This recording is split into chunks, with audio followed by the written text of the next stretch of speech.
Hello, everyone, and welcome to Tea Talk. I'm so glad to have you here. This is Lady O, and I have some wonderful guests today that is going to really be something you probably have never, ever heard before. So I want to kind of give you a heads up so you can go ahead and call all of your friends, and especially those that have young people, children, teenagers.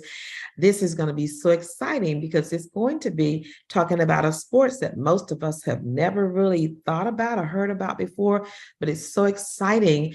And it's about jump rope. Okay.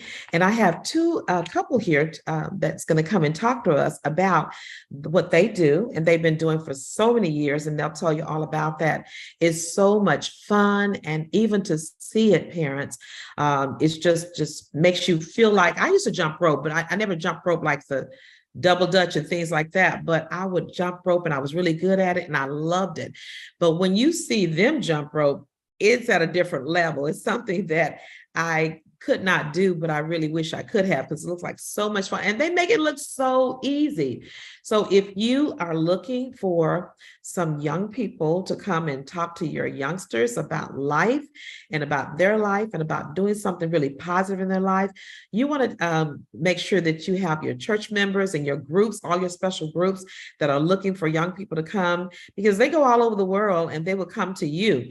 So I want you to go ahead and like, share with all of your contacts and your people that you know, because this is something that you really, really, really don't want to miss, and you don't want your family and friends to miss it. All right. So get those cousins, get those nephews, everybody on the line. We are ready to go. So I want to welcome today to Tea Talk to a young couple that I met a long, long time ago. I met this young man when he was really, really little. He'll tell you about that, but he has a beautiful bride that he's bought, and I've learned to love her. And so would you help me welcome to Tea Talk, Kaylee and Nick Woodard, and give them a hand clap and say hello. Hi, How y'all guys. Welcome doing? to Tea Talk. Thank you. Thank you. And so we are so happy to have you guys. And you're not in Houston anymore. Nick, you grew up here in Houston. Yes, Uh, ma'am. Right. What school did you attend? Tell us about you and you growing up and being a part of Houston. What part of Houston were you in? For sure. So I was in the northwest side of Houston, the Cy-Fair area. I grew up and went to Wilburn Elementary. Then I went to Campbell Middle School. And then after that, I graduated in 2006 from Cy Falls High School. Cy Falls. Okay. All right. The green and gold. Huh? Got it. Yes, ma'am. All right. Wonderful. And so I know that you left Cy-Fair area and went on into this great career. And I want you to introduce your wife, even though she came on a little bit later, but still she's so pretty and she's sitting here. So why don't you introduce the Tea Talk to your wife and tell us how many years you guys have been married? For sure. So that's my beautiful wife, Kaylee. Hello. She's from Baton Rouge, Louisiana. We met through the sport of jump rope. And we've been married now for 4 years. Got married in December of 2018. Yep, 2018. So everything. 4 years. Wow. Yeah, 4 years. So we're loving everything. Wow. And I love Baton Rouge. I really do. I love going there. And of course, the food is amazing. Mhm. So, Kaylee, can you cook that Cajun food or you just eat it? I'm learning to cook the Cajun food. Yep. So I'm working on my jambalaya and my gumbo, trying to perfect the recipes. Okay. Yes, for sure. Well, good, good, good. Now, where do you all live now? We're in Bowling Green, Kentucky right now. So it's a pretty small town, about an hour north of Nashville. And we like it. It's definitely a smaller town, but the people are great. And so we're enjoying it. Yeah. We were there in Kentucky a couple of months ago, and some friends took us to the horse races. And so are y'all have a lot of horse racing going on where you are? Not really in Bowling Green. No, I mean, I think that's the Lexington, Louisville area. And yeah, so, that's where we were. Yeah, so the Kentucky Derby. So these are all things that are happening out here. We just haven't really been engrossed into it yet. Yeah, not yet. Okay. Okay, well, listen, let's go back and talk about jump rope. So, Nick, right up under my eyes, you were jumping rope there at the daycare center in the summer program that I was running at that time. And And I saw you jumping rope, but I saw you just as Nick just jumping that rope, but it was like all of a sudden it became, oh, it's not just like little Nick jumping rope anymore. It's Nick. Mr. Nick is Sure. jumping some rope. Tell us about how this evolved. For sure. So for me, I started jumping when I was 6 years old. So my PE teacher at Wilburn Elementary, David Vaughn, had a jump rope team there, and they did a small performance first. And which, as a student at the school, I just enjoyed the show, and they were promoting a workshop that weekend. So I went to the workshop, loved the workshop, and I had friends on the team. From there, they invited me to join the morning jump rope club, which I loved. And then after that, a couple months or so, I was able to join the afternoon jump rope team. And that's where I found out that you could perform and then that you could compete as well. So then I started kind of on this journey of just learning skills, going to different workshops and understanding how to put routines together. And then I slowly but surely started to compete. And then now it's been 29 years that I've been inside the sport. I'm a 5-time national champion, a 14-time world champion. So it's been one of those things that over the years, like just learning more skills, meeting new people, it's just opened up a lot of doors. Like God's really been, has really blessed me and us through the sport of jump rope. And so it's been really cool to kind of, like you said, see it evolve of this, like me just kind of jumping and doing small things to like me being on a really, really big stage, which I never thought would happen with jump rope. And here it is. I know, and you can actually make a living off of it too. Wow. So I know back in that day when you first started jumping rope, you had no idea that it would lead, or did you think it would lead to something this great?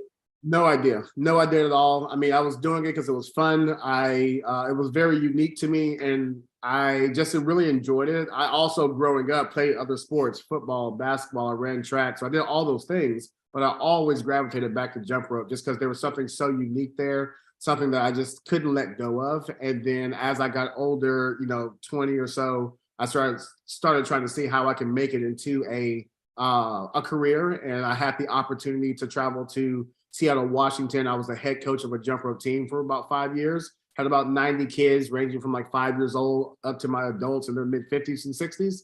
And so that was a great experience. And then to now, where me and my wife, we have our business, Learning the Ropes, and we promote the sport now. So it's like, it's evolved, it's crazy, and it's still evolving to this day. Wow. Okay, Kaylee, now tell us about how you got involved in jump rope.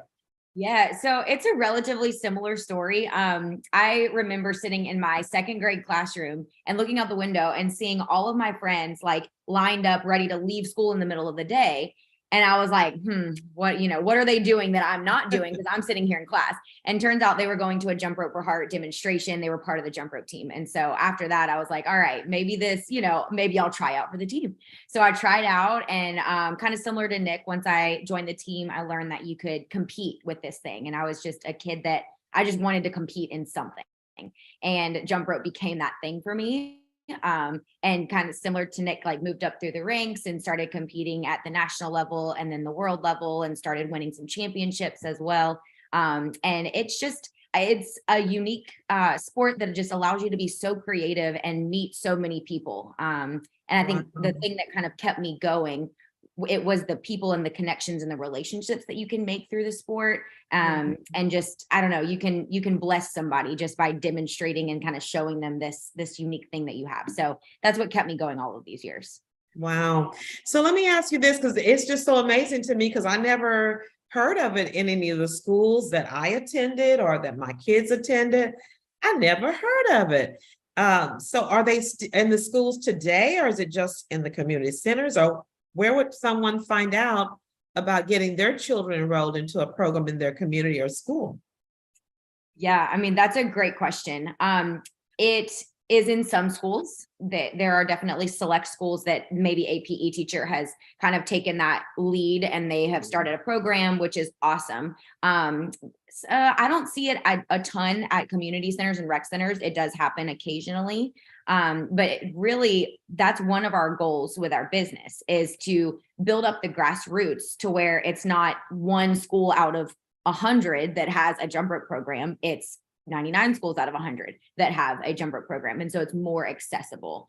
So do you know of things going on in the Houston area? I know in Katy, Yeah, so there's one team in Katy that's going on right now. They've been there for 10 or 15 years. Yeah. And like I said, my team, Rasp and Taz, we were there for some years as well.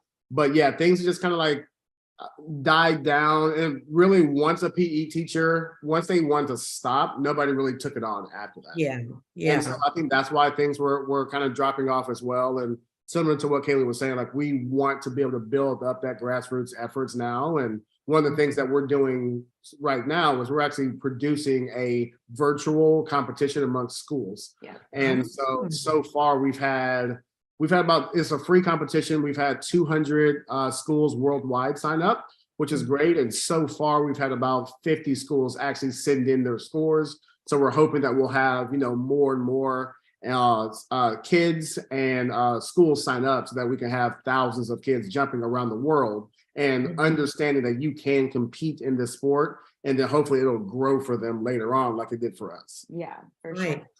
Wow. And I'm sitting here thinking about that because, I was a kindergarten teacher for so many years, and you see these little kids and they're just can't sit still and they're just jumping and bouncing all over the place. And what the teacher wants to tell them, can you just sit still? Can you just go back to your seat? Can you just stop bouncing off the wall? But a lot of them, I believe, is just a part of the gifting in their body, their muscles and things, that it's a natural thing to do. So I'm thinking to myself, what a tragedy that we don't have something like this in the schools for the kids to get out those little jumps and things that you want to move. In the have you ever thought about maybe seeing if in the public school systems they could get just like they have all other kind of sports? But I guess you'd have to have a coach that could do it or that would want to do it. That's what you're saying. Exactly. And yeah. And so, I mean, if anybody's listening and you're like, there's that little, bug in your ear that maybe you might want to be the one to start a program, at your school, or maybe you think that this might be something that your kid would be interested in, please contact us, because we are here to help. And that's, again, one of the things that we really do want to do is support new coaches and new programs and give you the resources to where it doesn't have to be scary to start a program. I think a lot of the things that we kind of run into, we talk to PE teachers or even parents that are like, yeah, this would be great, but I don't know how to teach jump rope, because it's just so different. Well, we have a lot of resources that we have video resources. You can literally put us up on a screen and we'll teach your kids. You just got to get them to the gym. Okay. Yeah. That's a good thing. So, and that was what I was going to ask you, because I know with football and basketball and all of them, they teach you techniques to dribble, to shoot, to tackle. So when a child comes into the program or is interested in doing this, do you give them some techniques? Are there breathing techniques? What kind of techniques could you be looking forward to having to do if you were to go this way? Sure, yeah. And so a lot of times when we step into a school or just any environment where we're teaching, the first thing is just kind of getting used to your rope, right? Getting the handles into your hand, make sure that you're in your ready position, which means your shoulders are nice and tall, that you're and relax as well with your hands in front and ready to actually swing the rope over. And then once the rope comes over your head, we're kind of focusing on the very first jump. Let's just get you over the rope. And we will celebrate that small success first. Yes. And then once we get that, then we try to go into a series of like some footwork skills. It could be jumping on one foot, jumping side to side. And then quickly after that, we get into something called like non-jumping skills, where these are skills that don't take a whole bunch of effort jumping wise to be successful at the skill, but it might take one jump. So we're talking about doing side swings and doing one jump. Well, after that, you feel like you've accomplished a lot by only doing one jump, but now you're adding some movement, some side swings, some rotations, but still you're only doing one jump to complete the skill. And so a lot of times when we start off with a series of those skills to get kids and adults engaged, understanding things. And then over the course of 4 weeks, 6 weeks, 8 weeks, however long we do a program, then, their skills will increase as they go through. You can build on them. Well, when you first started talking about that, one of the things I just heard you say, and I know this from experience, is that your rope matters. You can't just go to a dollar store and get a rope and do the kind of things that you guys do. So what kind of rope is there, like a particular brand or name, or what would they look for if they were really wanting to get their skills built? What kind of rope? Yeah, that's a great question. And you're right, it does matter. We always recommend something called a beaded jump rope. And so if you've probably seen them before, they look like little beads on a string. And that type of rope actually gives the rope some kind of weight so that you can feel it and you know where it is in space at all times. And so that actually really helps kids to be able to learn and feel successful a little bit quicker, connect with their rope better. And so those, you can find those on our website. And we have them up there in all kinds of, fun colors and things like that. But beaded ropes are what we recommend. Oh, wow. And so how much they cost about? So if a parent is interested, because I would be thinking as a parent, hey, this might be one of the sports I could afford, because when I did football with my kids, you got the helmet and the chin strap and the jock strap and the shoulder pads. It's like, when does this end? With the money you spend. So when you're going to jump rope, what kind of expenses are they as a parent looking at? I mean, we're talking for a rope, $20. Yeah. I mean, something super quick. And like Kaylee said, with the beaded ropes specifically, they're great for indoor and outdoor use as well. So your kids can jump outside. They're not going to shatter on you. The handles are really durable as well. And so we sell all those on our website.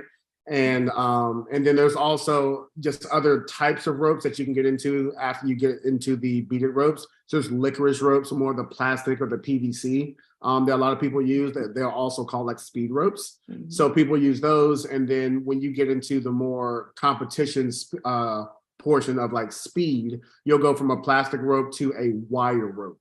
And so now it's like an airplane wire rope. And so if you're looking at the individuals on YouTube and things like that, and they're going really, really fast in a jog step, they're like, you can't see the rope, and it's because they have a wire rope. So thin. And that's what it is. I was trying to figure it out. I'm like, my little rope from the dollar store is so thick. I'm like, how do they make it go away like that? Yeah.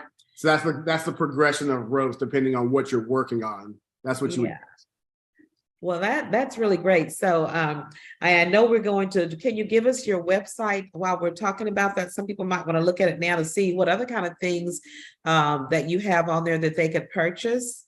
For sure. Yeah. So if you go to learningtheropes.com, there is no G in learning because we're trying to be cool for the kids. Okay, learning. So learningtheropes.com, and then you're going to go to the far right-hand side, click on store, and you'll see our ropes over there. You'll see some of our programs over there, and you'll also see shirts. We have shirts and sweatshirts and all that kind of good stuff as well to just kind of brand you, and so that you can have a good time promoting jump rope and promoting our business as well.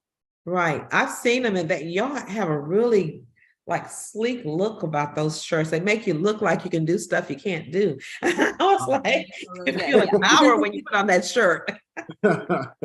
But that's great. So let me just say, well, they'll go to the website and see all the wonderful things and programs and things that you all offer, and you do travel. Let's talk about travel, the places that you have gone, talk about your most memorable experiences, and then we'll also let everybody know how you can travel to come see them. Yeah, sure. Absolutely. Yeah.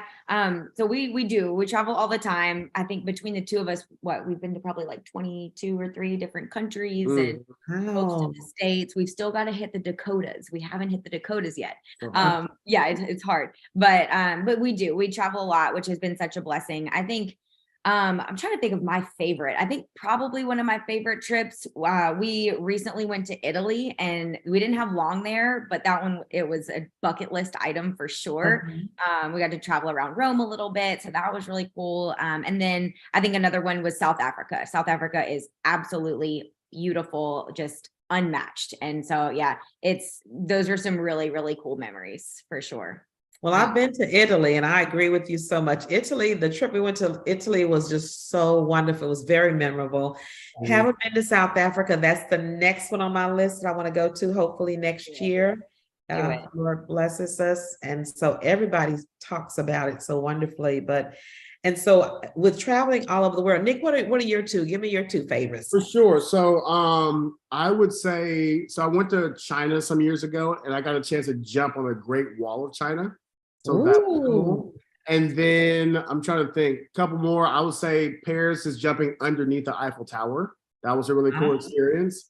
And Bermuda is just very beautiful because of its beaches, right? It's just very clean and just the water is awesome. So those are some of my favorite places besides Italy as well, that I've been able to travel to. And I'm trying to think if there's anywhere else.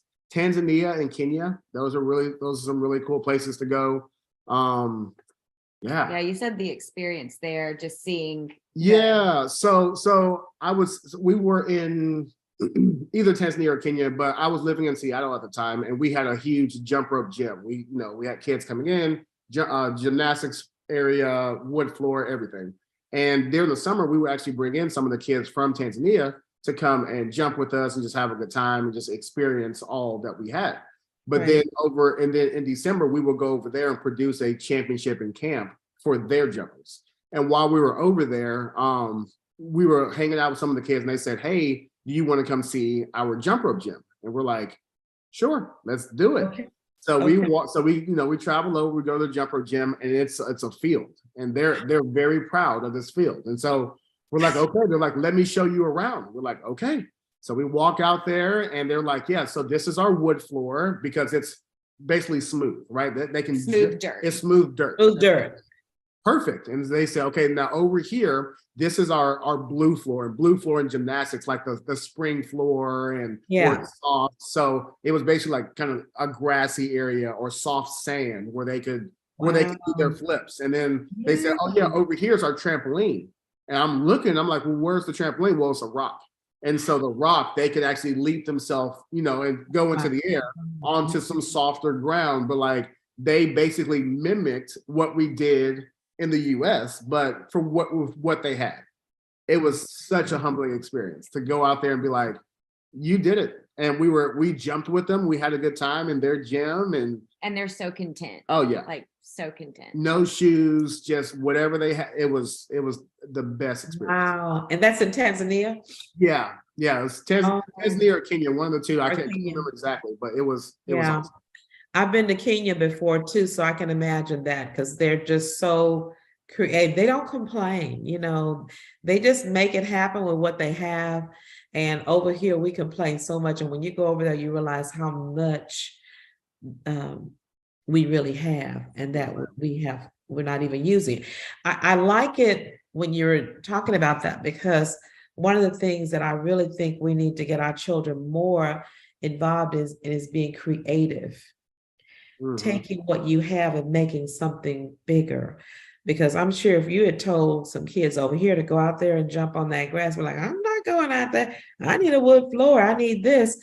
But when you don't have, I know when I first started working with our groups in the communities, some of the at-risk communities, and I went over there and they had a trash can with a hoop or something on it, and it was their basketball goal. And that was in Houston. And I was like, they were trying to show me them playing basketball. And I was like, oh my God. And that's all they have. So they use it. And they had water, literally the milk jugs, they made them out of water jugs. So they would come from their apartments that morning with the water jug and this trash can, and they would play on this dirt ground with dirt just flying everywhere. But today, I think we just don't, our kids just are not as creative and content. And by content means you take whatever you have and make the most of it. And so some of these same kids are very, I'm sure you would say they're very athletically inclined, and they jump rope just as well as those with the regular gyms. Oh yeah. Yep. Because there's a will and there's a determination to get it done. Wow. Absolutely. So what would you say that would be your most challenging place that you went to teach children, or what was your most challenging? I would say that, just because it was different, like I said, very humbling as well. And so I think that was probably one of the most challenging. I'm trying to think if there's anywhere else that I went to that was like similar. Okay. Yeah, I would say yes, it's challenging to teach in places like that. There was a similar kind of vibe, I think, like in South Africa where we went, and then the island of Cyprus, there was a kind of some poverty there a little bit. So it's challenging, but it's also less challenging in a way, because those kids are very anxious to let other kids go and like oh no, it's your turn, and then you come, and sometimes it's more challenging in the US because it's like they're fighting over who gets to get in the rope next, Exactly. and yeah, so sometimes that can actually be more challenging. Mhm. Oh, wow. So, okay, so talk about the competitions. How do you get involved? Well, I guess you got to go through all the training first, and then when you get to a competition, are you trying out or selected or recruited? How does that part of the sport work? Go ahead. Yeah. Yeah, you got Yeah, it. that's a great question. So traditionally, our sport has been great at the high level competitions and not so great at the grassroots. So the higher level competitions, normally the way that you get into that, kind of the way that we did, you join a team, and then that team travels usually at least to the next state to go to their regional competition. And then from there, you kind of move up through the ranks if you place high enough and make your way to nationals. And then at this point now, if you want to go to the worlds, you have to try out and go to a special competition for that. So that's kind of the higher level gigs, right? But slowly but surely, we are seeing those grassroots tournaments pop up more and more. So the lowest level, like the most grassroots level that we have right now, Nick mentioned earlier, our virtual tournament. So that one, I mean, literally in your PE classes or in your after school, at the YMCA or wherever you go at the rec center, the coach or instructor can time you for 30 seconds, count how many jumps you do, and then send in your scores, and you're compared against kids from all over the world. So that is the easiest entry point at this time to compete in jump rope. And I think that would be really great. I really like what you guys are doing because, we have after school programs at all the public schools now have them.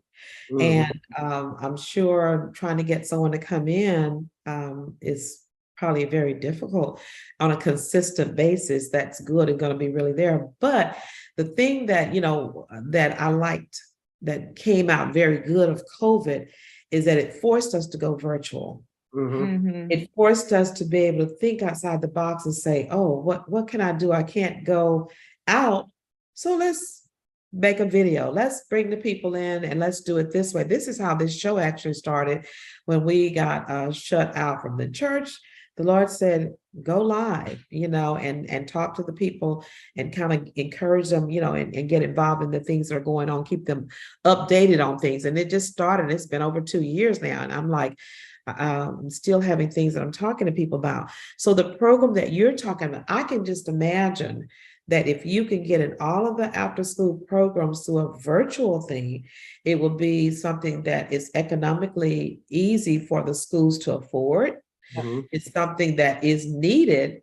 And those little kindergarten kids that are running around there driving their teachers crazy, jumping off the desk and so forth, we may have the next national championship or international champion person that comes from there. Because if you start young with the young people, then they will stick with it and they will become the junior high person who's still interested, then the high school, then the 20-year-old like you that says, hey, I want to take this better. I want to teach. I want to start something in my church at my summer camp. And I can see how this could really go big. Yes, ma'am. Like, Wow. yeah, The goal. that's our goal. And like Kaylee said, when we got into it, we had to travel to a different state all the time in order to compete. Yeah, which is And expensive. yeah, it's expensive, Yeah. right? You're basically like on a travel team at that point. But And time consuming on your body, your energy, your mind. Who has time for anything else when you're traveling all the time? exactly. Yeah. And so what we want to create is a way for, we'll just talk about Houston specifically right now, but all you got to do is within a 6-week period, there might be 2 or 3 local competitions that you can kind of go to.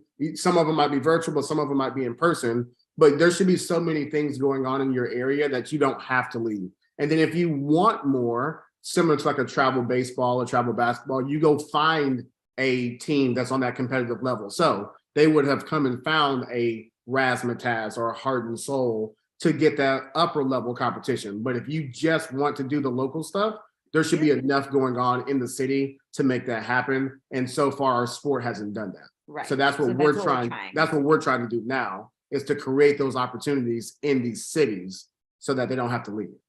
Wonderful. I think that is amazing. And it's so needed. It's so much needed. And I can just see the great possibilities for you guys because you're champions and you got to pass it on, you know. I'm a stickler for, let's get this and make sure everybody knows it. So when one day when I can't do this, we can pass it on, it doesn't die. But I think that would be an excellent thing. And then you can find the people, just like they have Little League football. Everybody thinks that their little league child is going to be in in the NBA or the NFL one day. And they're not, but they're having fun. And they're exercising. So let's talk about the part of the health part of it. That so that's relaxing. Is what you're talking about is fun, it's competitive, you know, it's all of those kind of things. But what does it do for the heart and the health of our children? Because nowadays our children are stuck on a computer in a room, and I know they're getting obese and all kind of heart things are coming up, health things, because our children are not getting outside and not using that heart and the muscles. Can you talk about the health part of this? That even if their children are not going to be a professional like this one day, that this could be a really fun way to keep them healthy. Yeah, absolutely. And you kind of alluded to this earlier, right? We were created to move. And so when we don't move, everything in our body goes wrong. So physically it wreaks havoc, right? Mentally, we suffer the consequences of not moving. And so jump rope is a really good antidote to that, to our sedentary kind of society, I think. So yeah, I mean, physically the benefits are endless, but a couple of the ones that people think about, right, are heart health. And so your heart's a muscle. The more you exercise your heart, the stronger it gets, the better it can pump. And so jump rope's amazing for that, and just preventing that heart disease that is so prevalent. And then of course things like, and you mentioned obesity, right, which comes with its own slew of issues like diabetes and things like that. And so jump rope again is a really good like antidote to that, that's becoming so prevalent. And it helps regulate blood sugar, and it helps to keep weight in check, and make your bones stronger, and just all kinds of different things physically that jump rope can do for you, for sure. And then also I mentioned mental health. Jump rope is amazing for fighting off symptoms of depression, anxiety, all these things that we're actually starting to see kind of pop up in our younger populations. Jump rope is amazing for staving off those symptoms as well. I like that. And the other thing about jump rope too is you don't have to have a partner. You know, when you're doing computer games, you want to compete against each other.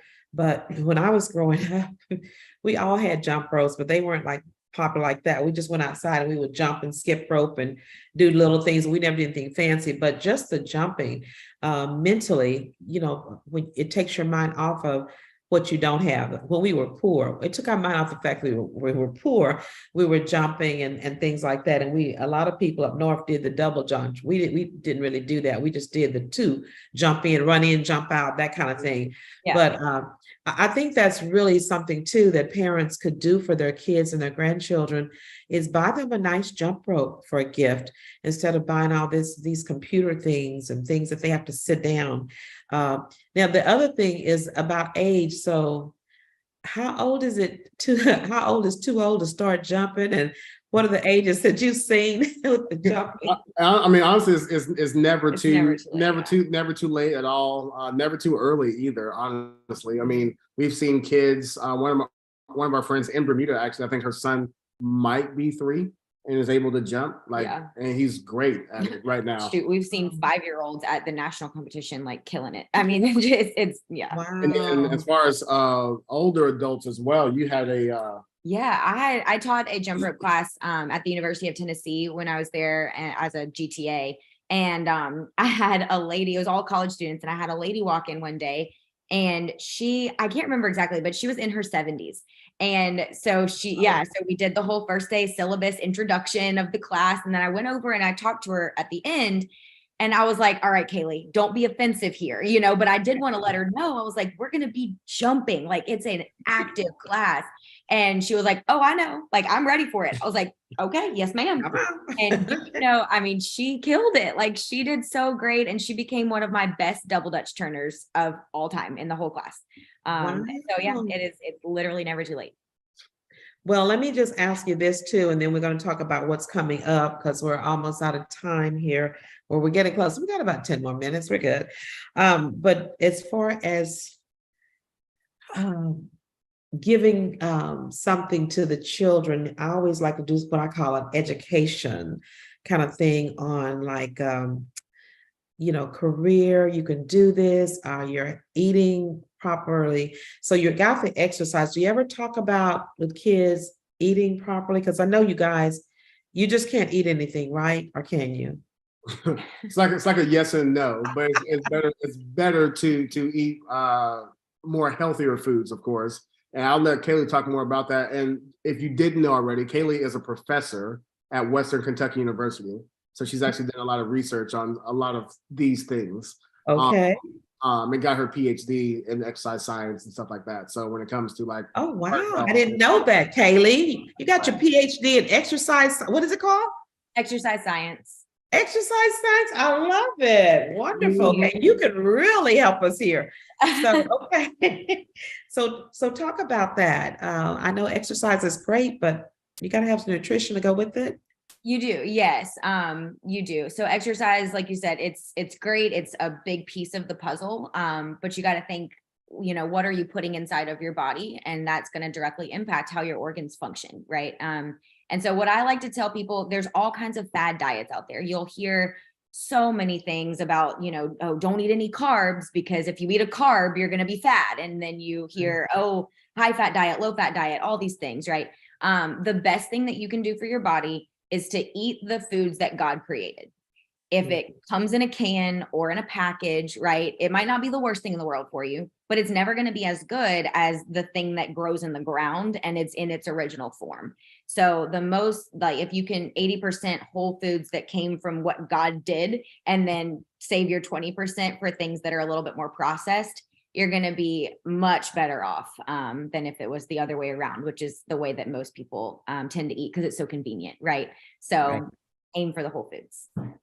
Well, I'm going to get a question here for me and for some of my friends that are of a certain age, and we're starting to have some challenges with things kind of, falling a little bit.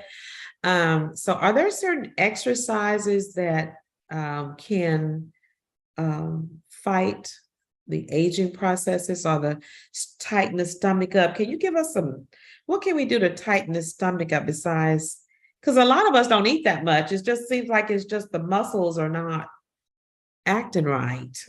No, absolutely. Yeah. I mean, two things that I love other than jump rope, of course, jump rope is great for everything. And it truly is. But walking is fantastic. Walk as much as you can. And clearly pace yourself. If you're not a walker, don't go out and do 10 miles the first day. It's not the way to go, but definitely walking is great. And then adding a little bit of resistance exercise. A lot of people stay away from resistance training, but that's what builds up your muscles. And it's going to help not only your muscles, but also your bones, your metabolic rate, which is how fast your body burns calories. And so it's an important piece to fitness. So a little bit deeper here, because you said two things that kind of got me. Number one was building up bone, because I know as we age, we lose bone. But I think it was a doctor told me that you can build bone back through exercising. Is that right? Or can you recoup some bone? In a way, yes. Are you going to go from severe osteoporosis to perfect bones? No. Past a certain age, right? The majority of our bone building happens before we're about 25. However, you can certainly stop the process of losing bone. And yes, you can slowly build a little bit of bone back with good nutrition, good calcium, vitamin D, and exercise. Okay, that's really good. And so now for the toning of the stomach, you don't have this problem. When you get a certain age, you'll have this problem probably if you stop jumping rope. But do you have any particular exercise or things that you can do? Because I know you got to have a good, what is this thing called? Not structure, but your torso has to be aligned and strong. Yeah, core. Is that what is it called here? Your core. Your core, yes, your core, your center. So do you have any advice for any of us that are at a certain age with our core of, getting that posture up and the belly up? I would say probably planking exercises are really good. What's a plank? Yeah. So think of like And there's several different variations. So if you hear this and you're like, I could never do that, there's variations. But it's like a push-up position, but you're just holding the position and trying to draw in your core muscles. And now you can do this on your knees. You can do it all kinds of modified ways. But it's a great way to tighten all of those muscles up. Oh, wow. Well, I'm going to have to try. I think I know what you're talking. Are you talking about too? Like I have a certain area in my house where it's between my stove and my whatever. And so this lady, I think she told me to do something like that. You just push like you're doing push-ups, but when you do it with your stomach held in. Is that what you're saying? Yes. Yes. I can do that. I can do that. And it's pretty easy too, because a lot of times, when you get to be a certain weight or whatever, it's just hard to push up off the floor and so forth. So now talk to me about what's coming up and any competitions coming up, or when are you coming to Houston, or talk to us about that so we can kind of be expecting you. For sure. Things coming up with our business. I do a lot of traveling. I literally just got back from Anchorage, Alaska last week. I was out there working with some schools. So I do a lot of school engagement. So this coming up week, I'll be in Milwaukee and then Massachusetts, and then we'll go to New Jersey after that. As far as coming into Houston, I think April, I would say 19th to the 24th. It's like a Wednesday through Monday. I have a series of schools that I'll be kind of working with there. Kaylee can't travel with me all the time, given that she's a professor at Western Kentucky. So when like her spring breaks or she gives her classes off, that's when she travels with me. My students love that. Yes. I know they do. Like, go with your husband. Exactly. We'll be okay. So that's coming up. There is a national championship coming up and a world championship coming up this summer that we're not necessarily competing anymore. Like our business over the last 3 or 4 years has grown so much that we are focusing on the business and how we can get the masses jumping. And then we stay very connected with our jump rope community. So we'll go and do some commentating. I do a lot of social media stuff as far as posting for the organizations and making sure everything's going well while we're there. So we do a lot of the background stuff now and allowing the younger generation to take over and do their thing, because they are very, very good right now. But yeah, I can't think of anything else that's really big coming up for us. Yeah, I think that's about the extent of it. Yeah. And so the schools, if they want you to come in, they just go to your website and request that you come to their schools. Can you tell us a little bit about what you do at the schools or at the churches or wherever you would come to a summer camp? For sure. So yeah, as far as going, if you go to our website, there is just a contact spot at the very, very bottom. So you can use that. Or you can go, like if you click on schools, there's another contact form there. So we have forms everywhere. But when we come into schools, when we come into churches, we do a couple different things. One are our performances. So we do about a 30 to 45-minute show with some high-level jumping, a motivational message, and some crowd interaction throughout the entire thing. So that's a lot of fun. When we come to churches specifically, we're actually able to like preach and talk about the gospel more. So we love to connect, our love for God and love for Jesus and jump rope and like mesh those together. So we do a lot of those for different like youth basketball events for churches and like Easter events and summer camp programs. So that's one thing that we do. And then the other thing, we call them PE class takeovers. So we come is exactly what it sounds like. We come into your school and we teach your classes all day long. And so they get a chance to experience, just different skills that they might not have with their PE teacher. And then it's also a really good time for the PE teacher as well, because they get a chance to see how we teach it, what else we can do. So then when we leave, they kind of keep going with it and the kids are already excited about it.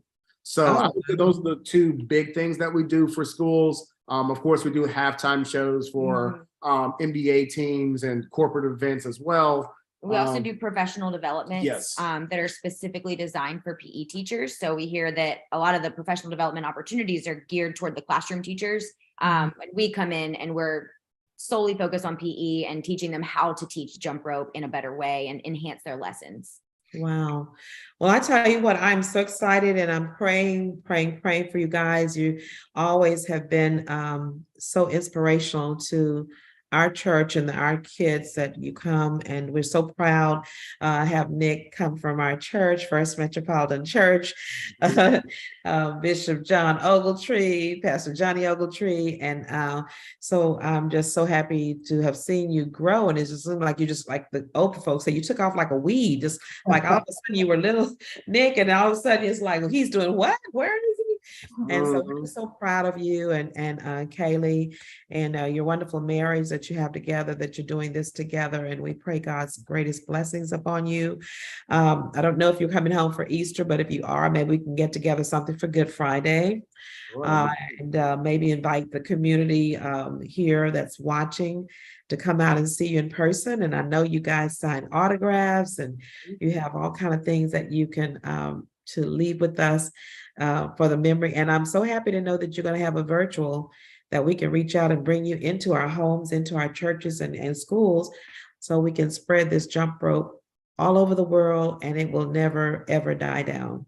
So thank you guys again for coming to Tea Talk. It's been a wonderful blessing.